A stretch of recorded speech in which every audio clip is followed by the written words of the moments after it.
Yo, it's your girl Leezy Lindokuhle, Mtana Wasekasi, and you are watching Chris.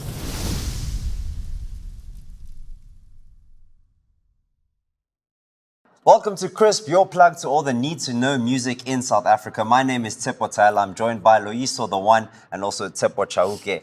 And today we are joined by an artist who is an Afro-pop, African rap, Kasi rap star. Please welcome Leezy Lindokuhle. How are you doing? Yes, sir. I'm good as I look, man. We see you with the wig. Did you really have to say that? And she's got the ice here, brother. Ice is dancing here, bro. The ice level is too much, you know? Oh, the pearls is nice. Yo, my shades. first things first. What is the philosophy of a Kasi rap star? Because that's what you're repping. The philosophy, I think it's a thing of me having to represent where I come from, you know, like through my music, the people need to be able to hear Aguti. She's from the hood, so being a Kasi rap star is just me portraying where I come from, and that really does represent me, you know. And you've spoken about how, as a kid, you were such an expressive kid. You must have been a big entertainer. Did you know that you were going to go into entertainment at some point in your life, or? I think I did, because I remember back in primary, you know, I need to grade 7, this career day thing. And then when people were dressed like doctors and everything like that, I was dressed like a presenter, and I had to present in front of the whole assembly. Already then, I knew that I wanted to go into the entertainment. But then I did not know that I was trying to make music, but then I liked just being a presenter back then. But I think I've always loved being, you know, the entertainment. I've always in front of imagined it. myself in front of the How camera. was that like presentation? Did it go well? Yeah, it went You well, killed it. dog. I killed it, because, you know, I've always also been the popular kid from primary, even high school, you know. So yeah, man, you know, they loved it. So then, you said that you've always been a presenter, or at least you've always been charismatic. So then, at what point did it become, okay, now I can actually start doing music? Now I actually want to try this whole music thing. Yeah, okay, so it was 2014. So with the music, it started in a way, because I started writing poems, you know, but I felt like I had to find a way to like express whatever I was writing down. And I'm a big fan of, I've always been a big fan of hip hop, you know. So when I looked at people like your Nicki Minaj, I was like, you know, I think I should rap, express whatever I'm writing down through rap. And then that is when I was like, you know what, this is what I'm trying to do, you know? Yo, so you like actually remind me a lot, or at least your sonics remind me a lot of what our Kosetich and our Benny Chill are doing right now. You guys are bringing in more South African elements into your sound. Is it something you're doing consciously, like I'm gonna spit in Zulu only, or is it just something that's naturally happening? I can say it's consciously and naturally. Okay. Yeah, because I mean, you have to think about it that I'm gonna present my music in this way. So obviously, dog, it's a thing of, despite it being conscious, it's natural, because like I said, like I just want people to know me for who I am. So expressing my sound in music, it allows me to fully say whatever I want to say, and it's easy for me because that's like my home language, you know? Okay, and speaking of like being a Kasi rap star, you've spoken about how like it's important to rep the hood. Do you kind of feel like a lot of artists that come from the hood, they come out and they sort of try to reform their image, change their image, and don't want to rep the hood? Is that kind of something that you feel like is important for artists to do? Yeah, you know, I mean, it's the originality, you know. So many people, they don't really be themselves when they make the music. You understand? So I feel like it's very important for people to never try to shy away from themselves and who they really are, you know. So and I feel like most of the artists from the hood, some of them, they do not like shy away from rapping the hood, but it's like, it takes more than just rapping the hood. How do you present it? You know, how is it sellable? Is it like in a way where people listen to it? It's not like, she's too gassy, you know. You see, I'm gassy, but I'm gassy, but it gives you that thing that, I want to listen to her. She's vibey, you know. So even someone who's not from the hood can still vibe to my songs, because it's like it comes in a package. It's not only just me rapping gassy. You understand? Yeah. All right. So I just quickly wanted to hear a little bit more about your aesthetic, because I mean, right here, right now, Yeah. red hair, I love it. Thank you. Even on your Instagram page, your red hair is like a little bit longer, like red braids.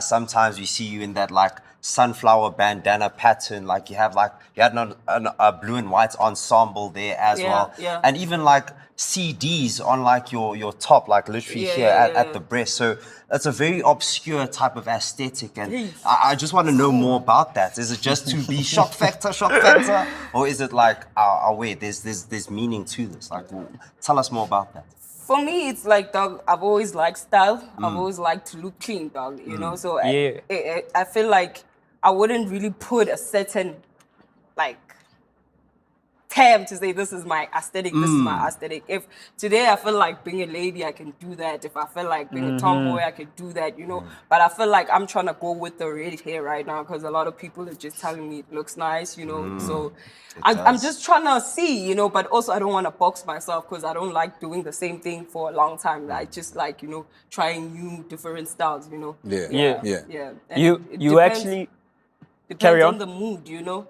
Yeah, so, and obviously the mood boards, what I'm trying to create. So that's why you always get like different vibes when you go through my page, you know? Exactly. Yeah, so your whole Instagram is more like a mood board. You're taking people through it. So you're like curating your content. Another thing I've noticed about you is that you actually are a rapper, but I feel like you are trying to compete not in the lane of female rapper, but of male rapper, or as like rapper as an entire bracket. Yeah. Do you feel like female rappers compete on that level or not? Not really. I don't know, man. I really don't know. I'm not going to speak for them, but I'm going to speak for myself. Yeah, speak you know? for yourself. So I feel like it's very important to understand that when you rap, you know, as much as I'm a female, and I don't mind people calling me a female rapper because I'm a female after all, but at the end of the day, I don't have to sound like a female. If it means I have to be hard like them niggas are, then I have to, and that doesn't make me any different because we are all doing the same thing. So let's take the gender out of it and just create the music that people are going to love, you know? It reminds me of Lauryn Hill in the 90s when she was starting to do a rap thing, and how like her style was so different from anybody else because she wasn't competing on that lane, you know, she was competing for the main trophy and everything, you know, she was talking about like how Ice Cube was her influence and all of that. So speaking of, I heard you in an interview speak about piano and how you feel like it's dominating because it just raps SA and Africanness, and it doesn't try to hide that. Do you feel like that maybe is something that rap is missing, rap and hip hop? Yes, it is. I mean, you check most of the artists right now. Most of them, I mean, they try so much to sound international, and if you're gonna try to sound so much international, it's not a bad thing. It works for some people, it doesn't. For most people, I mean, think about it. How many people in the game that are really, really like popping that came with the international sound? You can count them. It's your Nasty C, it's your Aries, but it's not a lot of them. You understand? But when you look at the people that came with like that feel of South Africa, your Caspers, your Rikirik, like there's a lot, your Kulkatis, they came with something, your Javas, you know, like they came with something that people were like, when they listened to it, it's like, yeah, this is what we want because it's different. I can't get it from anywhere else. Shoma Juice is international because not because she tried to sound like Nicki Minaj. She's international because she kept whatever that she was doing, and that was originality and the audacity in it. You understand? Her being real to who she is. You understand? We barely hear what she's saying on her music, but she's selling. She's getting bookings, so to her, she understood the assignment, you know? Exactly. Who are your style icons? Who are your style icons? I like Rihanna. I do like Rihanna style. And Tiana Tyler, because, you know, like, they infuse that, you know, they can be sexy today and be tomboyish tomorrow. So that's the type of vibe that I like, you know? Moving through that. Yeah. And I like how, like, you've spoken about how you got into fashion as a kid because of your mother. She used to sell clothes. And I know that you've spoken about how, like, as a kid, you were the one in CVs. You were always the most dripped out.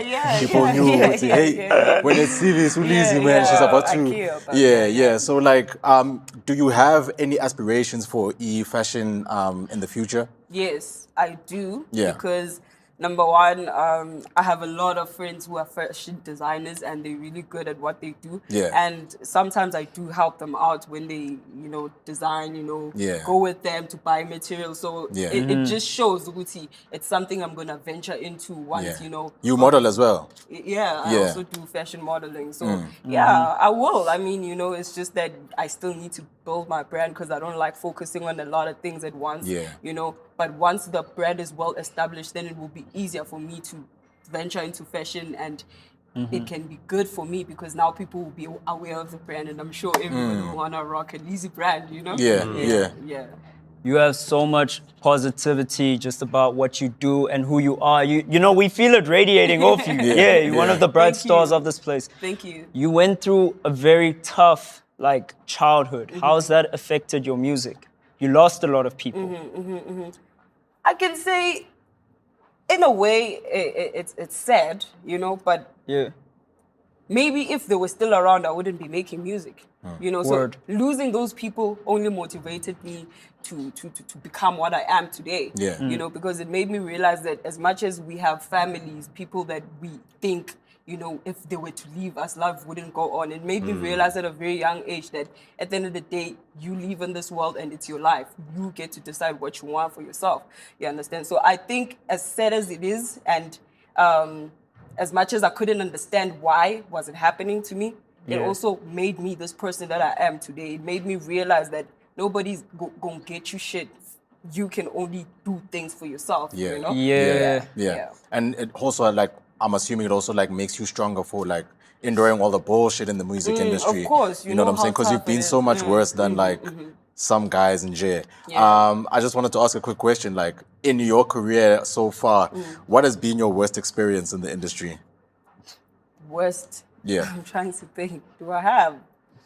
I don't think I have as yet. Yeah. It's just man, I really don't. I try not to entertain the outside energy too much. You understand? Exactly. Because, if you focus on what people are saying, then that can affect you in a way. So mostly to me, I wouldn't say it's worst. If something gets fucked up, and then it's we move on.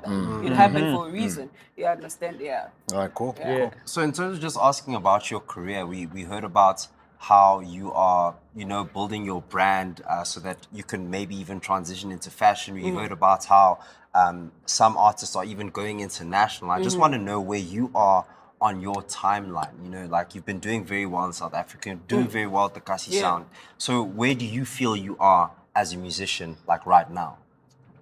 Rating or just No, just your space in your space, your creative space, what level you feel you're at, what you think you are about to achieve, what you think you could achieve in a certain period amount of time. 5-year plan. Where are we in 5 years, Leezy? Yeah. 5 years, if it's obvious, I'm trying to be the biggest thing that has ever happened in SA hip hop, you know, because for me it has to be Gomele Italy from home. You understand? So I can't want to be international whilst there's no real love at home. So 5 years from now, I'm going to be the biggest, biggest to ever come out in SA. You understand? And by then, obviously, I'm sure 5 years from now, I would have already started the fashion thing, you know, and ventured into other things. But more than anything, right now, I feel like I still need to work. I feel like as much as I've been doing well for myself and, I need to start being grateful, but at the same time, I need to work more because if I say I want to be the next biggest thing, then it can only be the work that can do that for me. You understand? But another thing, also, as much as we have future plans, I'm learning to never really think too much about the future, but focus on the present moment because you could be saying, I want to see myself international 5 years from now, but you're not putting in the work right now. So what really matters is what's happening right now. Because you never know. What if tomorrow never comes? But you have today. So today, I'm saying I'm where I am, but I'm not satisfied because I feel like there's always more. There's more. Yeah. And then coming to the track that you brought with you for us to crisp, Yizo Yizo. The music video also dropped a couple of months ago. Explain to us how did that song become inspired, basically? Okay, so it happened to good. Okay, I watched Yizo Yizo earlier on. To Yeah. do that. Yeah. And then there's this scene in Gachester. It was Yeah. like kiki kiki. I was just listening to this beat, and then I thought, okay, obviously kiki kiki is the sound the chicken makes in the morning. Yeah. So Yeah. it's like, okay, now it's time. People need to wake up. Yeah. You understand? Oh, yeah. Mabavuka abantu, Yeah. you Yeah. Oh, understand? this is an informed ad lib. Yeah, it's time to His wake ad up. libs are Liz is here. informed. Yeah. You understand? So yeah, that is what inspired it. And then when I thought of like calling it Yizo Yizo, I was like, that would be so dope because most people know Yizo Yizo. Yeah. You understand? Even the 2000s, they don't know it like maybe it's by Bugele, but they know But the yeah. word and you understand. And I felt like the name on its own, it was just gonna relate to so many people. But basically what inspired the song was just me saying that I'm coming and I'm coming hard. And y'all better wake up, man. Yeah. Yeah.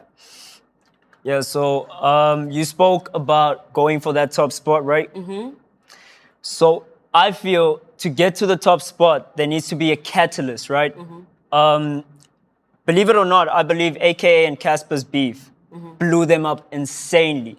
So what's the catalyst for a female artist? Do you guys need beef, or what do you think your rise is gonna be? Is it purely music?